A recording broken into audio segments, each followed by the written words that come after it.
Hi friends, தம்பி மட்டும்தான் ஸ்கூலுக்கு போகிறான். தம்பியை கிளப்பி அனுப்பிட்டேன். 8:10க்கெலாம் வீட்டிலேருந்து கிளம்பிட்டாங்க.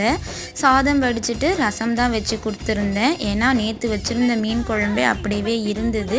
ஹஸ்பண்டுமே இப்போ ஃபுட்டுலாம் கொஞ்சம் குறைச்சிட்டதுனால குழம்புலாம் காலியாக மாட்டேங்குது. பட் மீன் குழம்பு அவரோட ஃபேவரட். அதனால் இன்றைக்கும் அதையே வச்சுக்கிட்டேன். பிரேக்ஃபாஸ்ட்டுக்கு சப்பாத்தி தான் போட்டு கொடுத்துருந்தேன். இவங்களெல்லாம் அனுப்பி விட்டுட்டு தான் நான் எல்லா வேலையும் பார்க்கணும். ஏன்னா காலையிலேருந்து 1 ஹவருக்கு எந்த வேலையும் பார்க்கல. அம்மா கிட்ட பேசிக்கிட்டே இருந்ததுனால டைம் போனதே தெரியலை.